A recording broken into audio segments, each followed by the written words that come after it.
Buenos días a todos. Vamos a continuar con nuestro tema en esta mañana.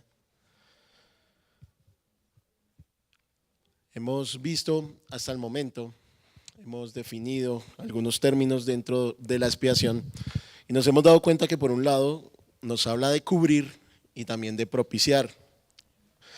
Hemos visto que este camino de la expiación es un camino real que Dios estableció para que el hombre pueda acercarse a Él por medio de estos sacrificios en el Antiguo Testamento, pero que a la larga todo era una figura de lo que Cristo iba a hacer por medio de su muerte expiatoria. También que el sacrificio de Cristo tuvo que hacerse porque estaba involucrada la ira de Dios, no solamente contra el pecador, sino también contra el pecado. Y que la eficacia determinada de esta expiación era únicamente evidenciada en su pueblo. Fue lo que terminamos viendo hace 8 días. Ya que solo los que fueron escogidos y creen en el Evangelio pueden tener acceso a esta expiación por medio de Cristo y de esta manera acercarse al Padre para el perdón de sus pecados. Amén. Eso es básicamente lo que hemos visto en estos 2 domingos. Y quiero hacer énfasis en esta mañana, no solamente en el propósito de la expiación, sino que quiero que veamos los beneficios de la expiación. Eso es de lo que nos vamos a ocupar en esta mañana. Tengo varios textos para que analicemos y vayamos mirando estos beneficios, así que les voy a pedir mucho el favor a los hermanos y hermanas que nos estemos colaborando. Amén. Bien, dijimos que la expiación tenía un propósito determinado dentro del plan de salvación. Dicho propósito era alcanzar la salvación de su pueblo. ¿Recuerdan Mateo capítulo 1? Que nos dice que Cristo había nacido para expiar los pecados de su pueblo. Y en Hechos, cuando Pablo se está despidiendo de la iglesia, creo no equivocarme, si estoy mal por favor me corrigen, creo que es por ahí en Éfeso, cuando él se está despidiendo de ellos, les dice que recuerden a los pastores, que recuerden que Cristo dio su sangre y dio su vida únicamente por su iglesia. Amén. Entonces, ese es el propósito dentro del plan de salvación. Este propósito es determinado únicamente para su pueblo, como ya lo hemos visto. Pero ¿qué valor tenía la expiación? ¿Qué valor tenía el sacrificio de Cristo en la cruz? El valor de todas las cosas y sobre todo de la expiación siempre depende y se mide de la persona que lo ejecuta. Amén. El valor siempre depende de la persona que lleva a cabo esa expiación. Y ya que Cristo no solamente era un hombre, sino que también es Dios, entonces el valor de su sufrimiento y el valor de la expiación era infinito, o es infinito. Hermana Milena, por favor, Hechos capítulo 3, versículos 14 y 15. Y hermana Lady, por favor, 1 Corintios 2, 8. Sí, Lady Viviana, gracias hermana, muy amable. Hechos capítulo 3, versículos 14 y 15. Mas vosotros negasteis al santo y al justo y pedisteis que se os diese un homicida. Y matasteis al autor de la vida, a quien Dios ha resucitado de los muertos, de lo cual nosotros somos testigos. Perfecto. ¿Cuál es el apelativo que se le da al Señor Jesús ahí en ese pasaje? El autor de la vida. El autor de la vida. ¿Y qué dice 1 Corintios 2:8, por favor?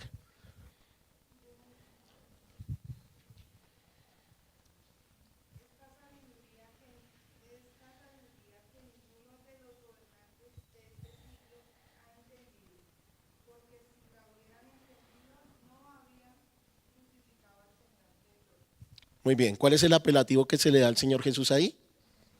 El Señor de gloria. Entonces nos damos cuenta que Cristo no era un hombre corriente, no era un hombre común. Él, aunque se presentó en una forma humana en la encarnación, se anonadó, se puede decir, pastor, en esa parte teológica, se encubrió de humanidad. Nunca dejó de ser Dios, porque no podía abandonar la esencia de Dios.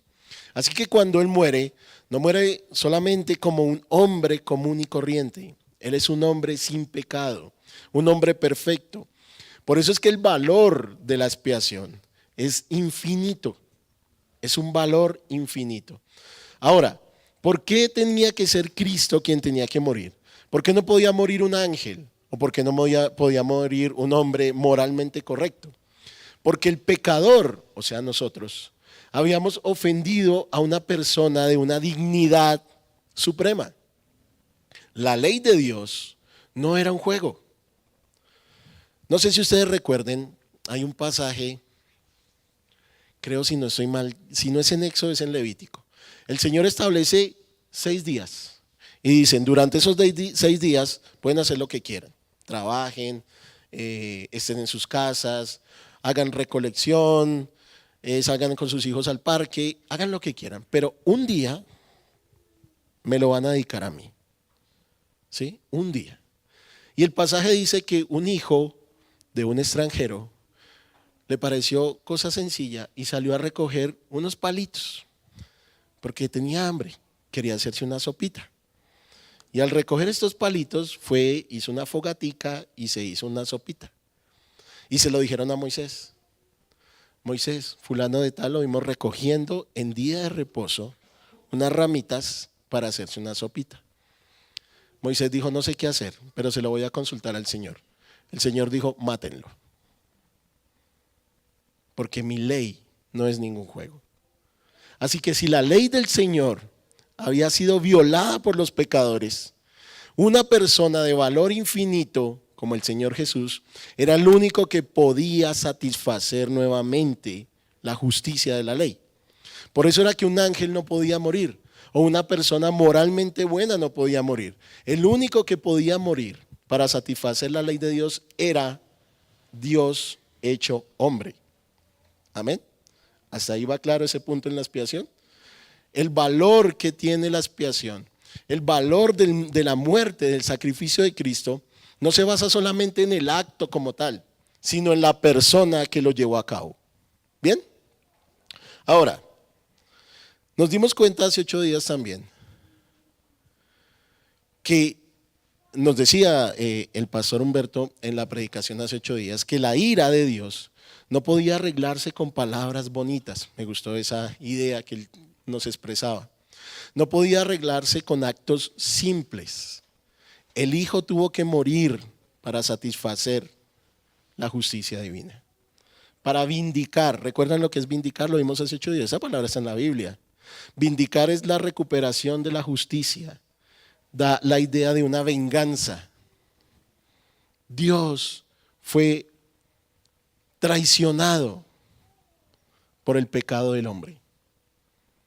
Creo que es el doctor Sproul quien lo llama traición cósmica, o lo llamaba porque ya no está entre nosotros. La traición cósmica del hombre fue haber pasado por alto la ley de Dios. El pecado no es algo liviano, no lo es. Cristo tuvo que morir por eso. Quiero que entiendan eso en esta mañana. Pero la Biblia no solamente nos habla de la expiación como cubrir y propiciar, sino que también nos habla de la redención. ¿Entendemos cuál es el concepto de redención? ¿Qué es redimir? Alguien que se lance, no importa. Comprar, muy bien. ¿Alguien más? ¿Tiene alguna definición de pronto diferente de redimir?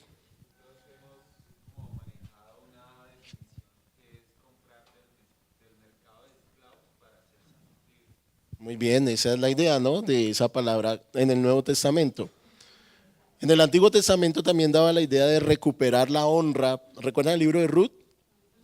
Noemí no tenía quien recuperara todo lo que había sido de su esposo y entonces nadie quería rescatar a la abuelita porque pues ya pues, ¿cómo? Pero Ruth sí pudo redimir o ser redimida mejor por el familiar que podía hacerlo conforme a la ley. Y ya en el Nuevo Testamento, como nos decía nuestro hermano Edgar Montilla y allá la chica de negro, es comprar. Comprar, y da la idea de comprar en un mercado de esclavos con el fin de poner en libertad a ese esclavo. Da la idea entonces de pagar un rescate o liberar. La redención, que también está incluida dentro de la expiación, trae el beneficio real de ser libres. Pero en el Nuevo Testamento se nos da una idea. ¿Recuerdan la pregunta de nuestro hermano Montilla hace 8 días? ¿Qué hacemos con ese texto en Primera de Juan? Donde dice que ahora Cristo no solamente ha sido propiciación por los pecados de Israel, sino que también ha sido propiciación por los pecados de todo el mundo. Cristo unió esa separación que había entre Israel y los gentiles por su muerte. ¿Sí? ¿Sí lo han leído en la Biblia? Que él de los dos pueblos hizo uno, quitando la barrera intermedia de separación que había entre ellos. Ahora, el beneficio de la expiación ya no era solamente potestativo de Israel. Ya no solamente ellos tenían acceso a Dios por medio de los sacrificios, sino que todos nosotros, por la fe, fuimos incluidos en eso. Fuimos incluidos a ser llamados parte del pueblo de Dios. ¿Sí? Lo que era un privilegio que solo poseía Israel en el pasado, quedó accesible para todo aquel que cree. Y estamos seguros nosotros de ese sacrificio. Hermana Paola, por favor, Hebreos capítulo 9, versos 13 y 14. Vamos a este texto para que entendamos un poco más esta idea. Hebreos capítulo 9, versículos 13 y 14.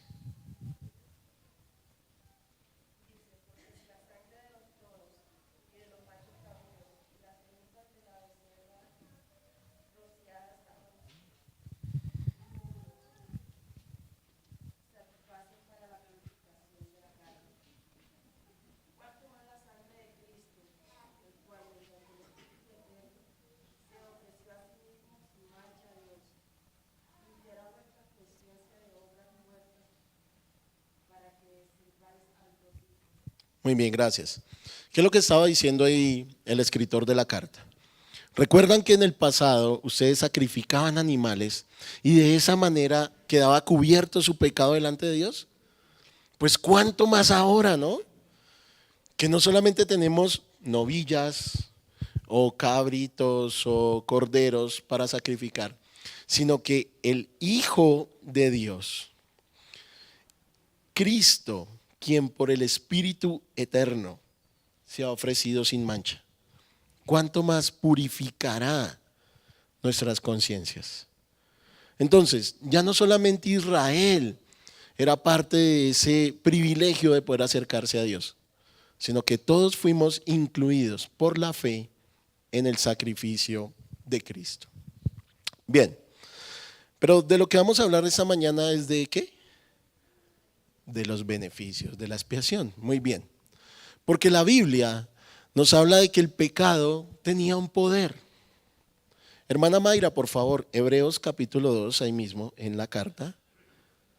Hebreos capítulo 2, versículos 14 al 18. Así que, por cuanto los hijos participaron de la carne y sangre, él también participó de lo mismo para destruir por medio de la muerte al que tenía el imperio de la muerte, esto es, al diablo, y librar a todos los que por el temor de la muerte estaban durante toda la vida sujetos a servidumbre.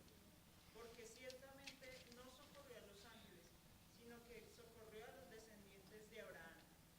Por lo cual debía ser en todo semejante a sus hermanos, para venir a ser misericordioso y fiel, sumo sacerdote en lo que a Dios se refiere, para expiar los pecados del pueblo. Pues en cuanto él mismo padeció siendo tentado, es poderoso para socorrer a los que son tentados. Muy bien, gracias. ¿Qué versión es esa? 60. Dice aquí en la Nueva Biblia de las Américas en el versículo 14, así que por cuanto los hijos participaron de carne y sangre, también Jesús participó de lo mismo, para anular mediante la muerte, la 60 dice imperio, pero aquí dice el poder de aquel que tenía el poder de la muerte, es decir, el diablo. Así que vemos que el pecado tiene un poder. Ahí dice, ¿cierto? ¿Y qué hizo ese poder o ese imperio? Según el texto, sus ojos en la Biblia. ¿Qué dice ahí? Versículo 15. ¿Estaban qué? ¿Sujetos a qué? A esclavitud. El poder del pecado o el imperio del pecado, según la 60, tenía a los hombres sujetos a esclavitud. Pero ¿qué sigue diciendo más adelante el texto? Versículo 17. Por tanto, tenía que ser hecho semejante a sus hermanos en todo, a fin de que llegara a ser un sumo sacerdote misericordioso y fiel en las cosas que a Dios atañen, para hacer propiciación por los pecados de su pueblo. ¿Y qué dice antes? Versículo 15. Y librar a los que por el temor a la muerte estaban sujetos a esclavitud durante toda la vida. Los teólogos y estudiosos hablan del poder del pecado en tres etapas o en tres partes. Hablan obviamente del pecado que se comete, hablan de la culpa y de la condenación. Y esos son los tres elementos que vamos a ver en esta mañana. Amén. Número uno, entonces, el pecado. ¿Qué es el pecado? ¿Echar cerveza es pecado? ¿Fumar es pecado? ¿Decir malas palabras es pecado? ¿No venir a la iglesia es pecado? ¿Qué es el pecado? ¿Qué definición nos da la Biblia acerca del pecado?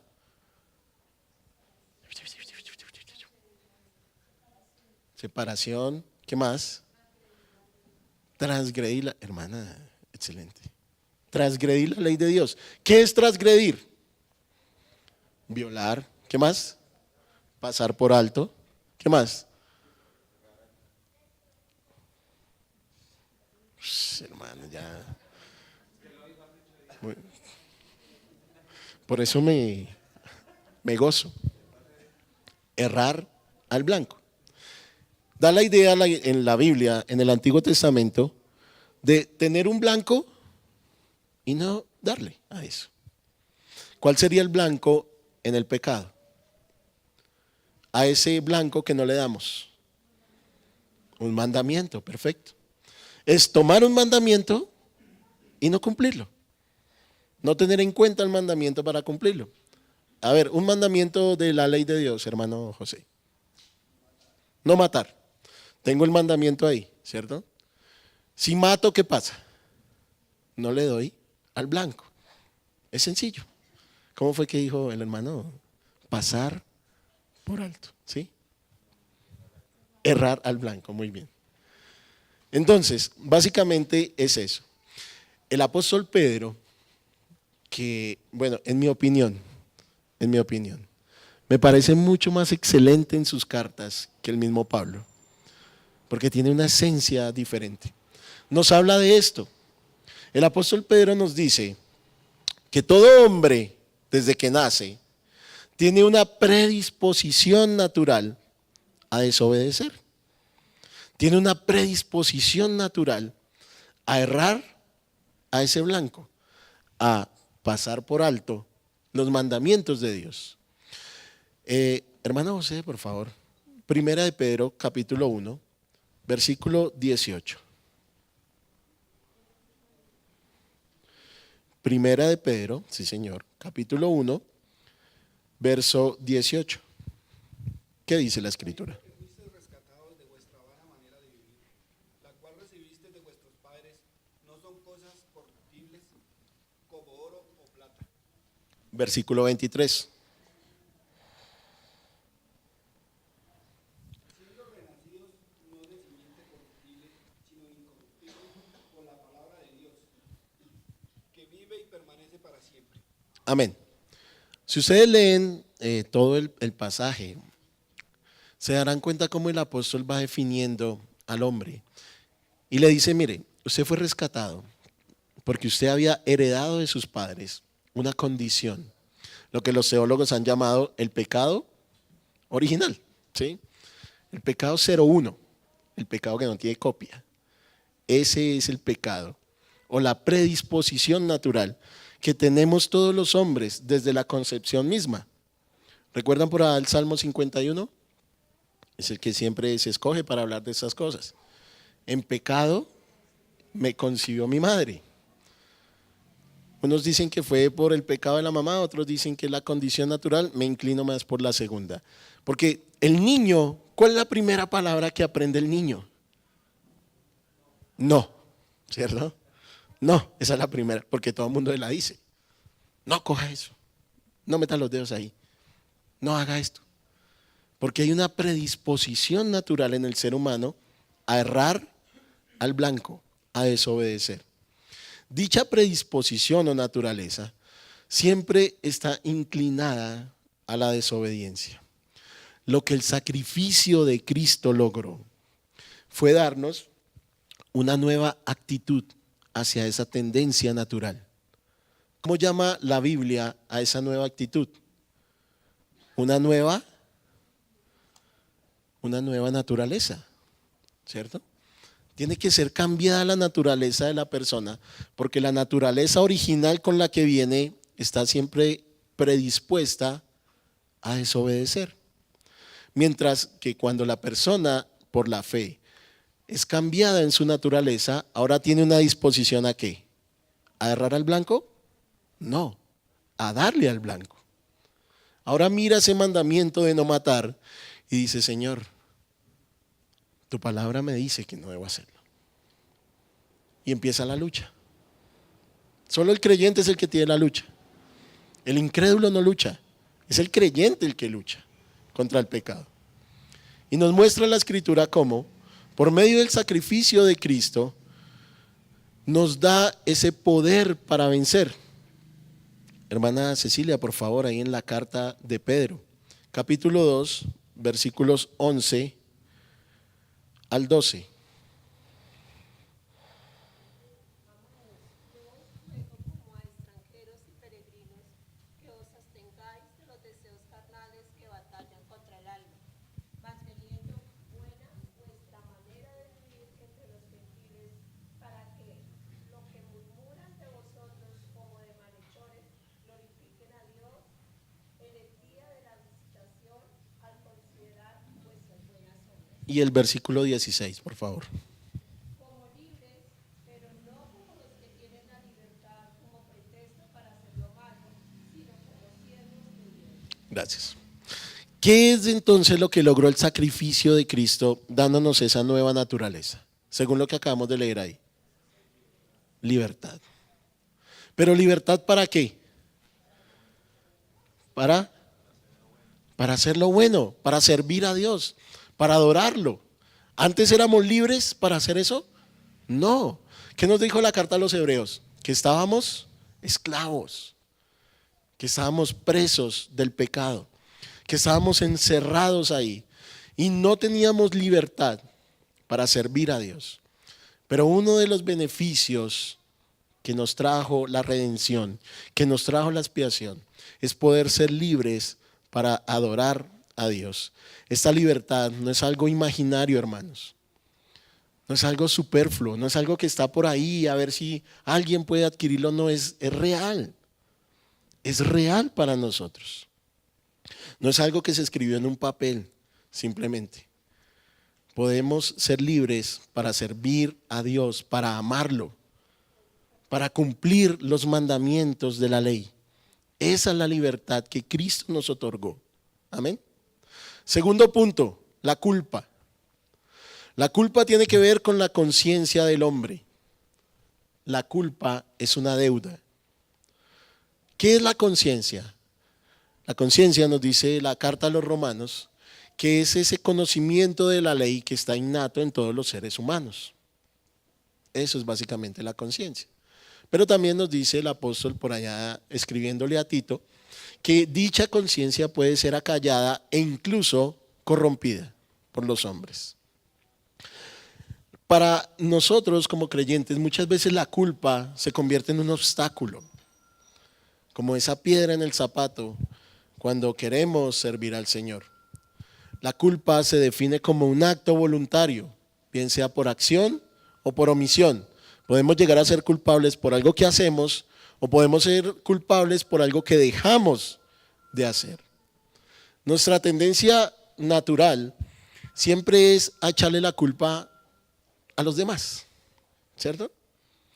Difícilmente el ser humano acepta la culpa. Difícilmente los seres humanos decimos, sí, perdóneme, la culpa es mía. Bueno, veo en sus caras que parece que solo me pasa a mí. Todos nosotros sufrimos de eso, ¿sí? Si yo salgo de pelea con la sierva, ahí vienen de quién es la culpa. De ella, ¿cierto? Bien, ahí está. Eso somos nosotros. Pero la Biblia es clara al definir que todos los hombres somos culpables delante de Dios. Que todos tenemos esa cuota de responsabilidad en nuestra culpa. Amparito, por favor, Salmo capítulo 14, versículos 1 al 3. Y hermana Jessica, por favor, Romanos capítulo 4, versos 6 al 8, para que lo vaya teniendo ahí. Salmo 14, versículos 1 al 3. Salmo que fue...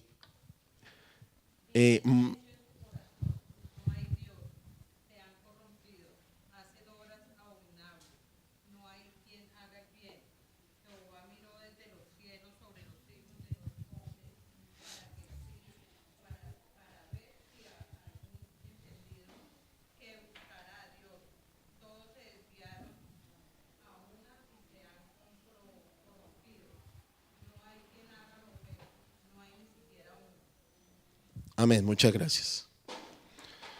Tenemos entonces la culpa en medio nuestro, básicamente porque somos pecadores. Pero ¿qué fue lo que Cristo ganó también con la redención? Eso que el apóstol Pablo nos habla ahí en la carta a los Romanos, en el capítulo 4, verso 6 al 8, por favor. Hermana Jessica, por favor, Romanos. ¿No quieres leer? Romanos capítulo 4, versos 6 al 8.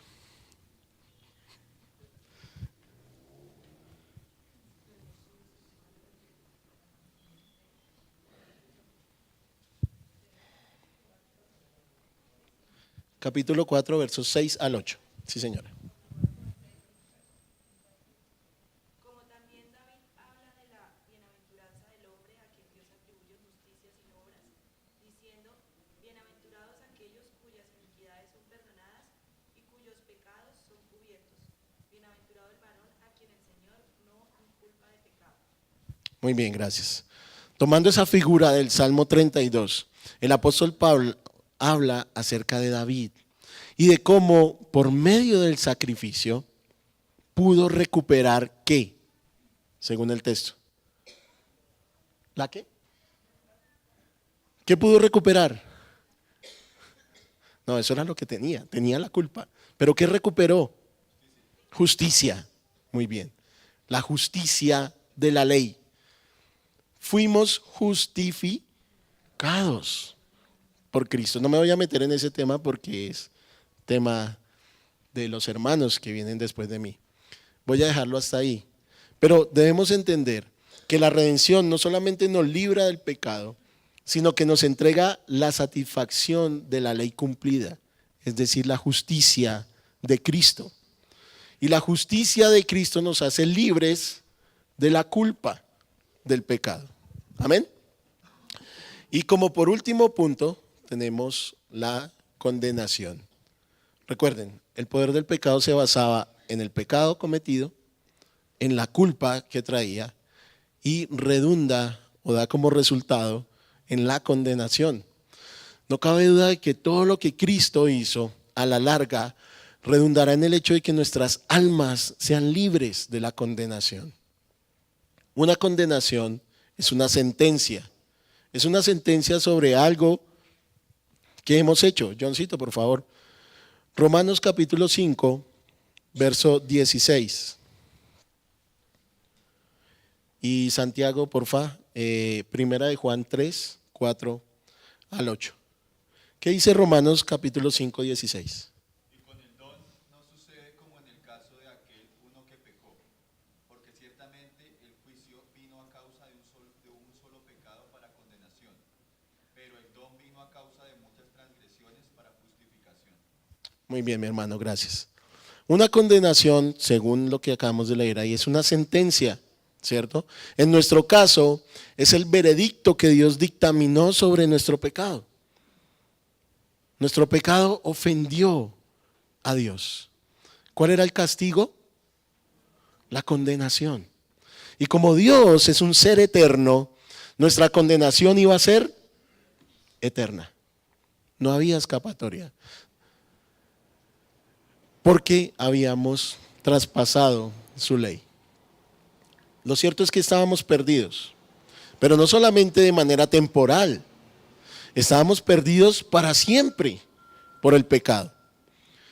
Esa ley no podía ser satisfecha con cualquier sacrificio, porque habíamos sido hallados culpables. Pero cuando fuimos hallados culpables, entonces el Padre envió al Hijo. Miren lo que dice Primera de Juan, capítulo 3, versículos 4 al 8.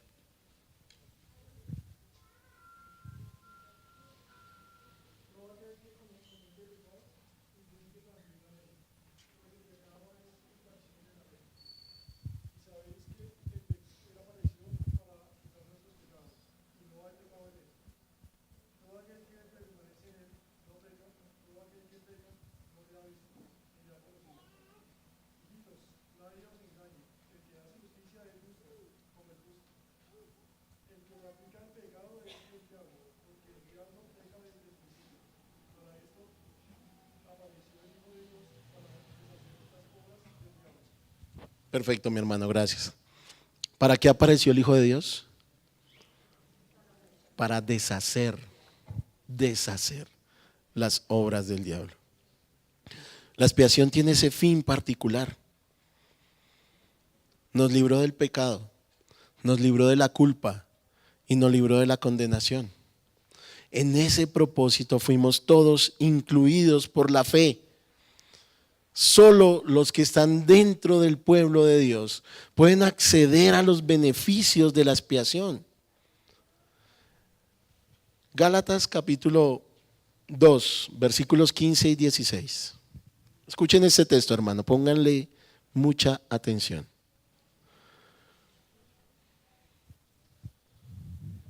Gálatas 2, 15 y 16.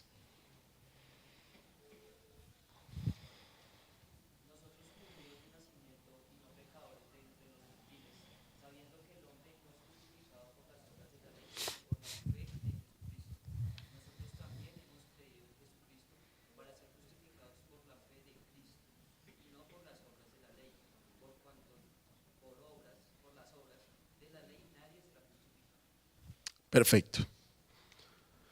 Miren, hace 8 días decíamos, ¿cómo se evidencia que Cristo murió por su pueblo? Porque el propósito del plan de salvación era ese. ¿Usted quiere saber si Cristo murió por todo el mundo? Pues mire quién tiene los beneficios de la expiación. Si los incrédulos pueden ser libres de pecado, de culpa y condenación, Cristo murió por todo el mundo. Pero si el beneficio de ser libres del pecado, la culpa y la condenación es exclusivo para su pueblo, entonces saque sus propias conclusiones. Miren, las personas preguntan, ¿cierto? Y quieren saber si Cristo murió por todo el mundo o no. Pero ¿qué sería más importante? Saber si Cristo murió por mí. ¿Soy libre del pecado? ¿Soy libre de la culpa? ¿Soy libre de la condenación? ¿Vivo en pecado aún en muchas cosas y no me interesa? ¿Me siento culpable de lo que hice y de lo que no hice? ¿Veo la condenación cerca? Quiero dejarles un desafío en esta mañana. Si usted cree que es elegido de Dios para salvación, acérquese. Acérquese. Sea libre del pecado, sea libre de la culpa y la condenación.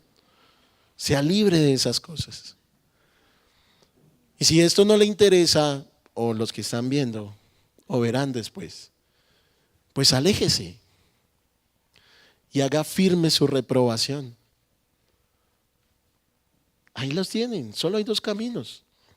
Usted se acerca y hace evidente su elección, hace evidente su salvación, o se aleja y hace evidente su reprobación y su condenación.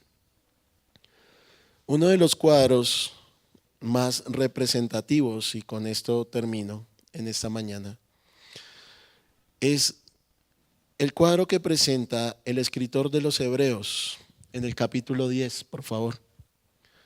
Versículo 11. Después de hacer una larga exposición, más o menos desde el capítulo 4, acerca de lo que Cristo hizo por medio de su sacrificio, el escritor de la carta a los Hebreos va a presentar un cuadro especial. Nos va a decir que el Señor Jesús, después de haber terminado toda su obra expiatoria, se sentó en un lugar donde no había sillas. Miren lo que dice el texto, es increíble. Versículo 11 del capítulo 10.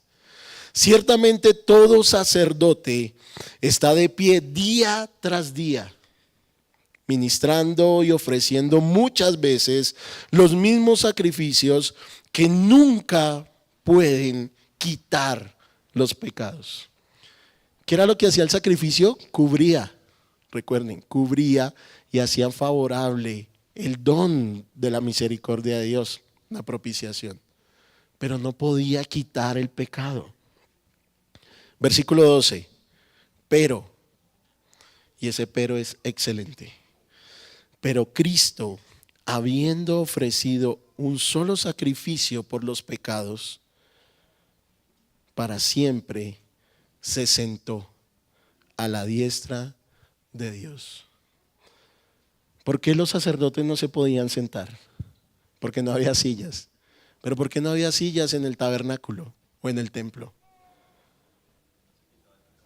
Porque su trabajo nunca terminaba. Pero Cristo se sentó. Si para usted no es suficiente la expiación para quitar el pecado, si para usted no es suficiente la expiación para quitar la culpa o la condenación, nada será suficiente. Pero Cristo fue suficiente. Su expiación fue hecha una vez y para siempre. Amén. Mis hermanos, con esto termina mi intervención en esta mañana. Quiero darles muchas gracias por su atención. Disculpen esta voz. ¿Hay alguna pregunta o alguna aclaración que quieran hacer antes de terminar? ¿O Cristo también fue suficiente para ministrar en esta mañana? Amén. Vamos a orar, mis hermanos. Le damos gracias al Señor. Señor, te sentaste. Te sentaste a la diestra del Padre, Señor. Ahí sigue diciendo el texto. Hasta esperar a que tus enemigos sean postrados a tus pies. Señor, gracias. Para nosotros era imposible poder acercarnos a ti. Pero tu don inefable, Señor, ese don exquisito de la expiación pudo abrirnos un camino hacia ti. Señor, nosotros no tenemos cómo agradecerte. Aun si diéramos nuestras propias vidas, Señor, eso sería insuficiente. Tal vez por eso, Señor, te gozas en la obediencia y te gozas en la verdad que tus hijos te proclaman. Señor, gracias por entregar tu vida y de corazón te lo decimos en esta mañana. Gracias por hacernos libres del pecado, Señor.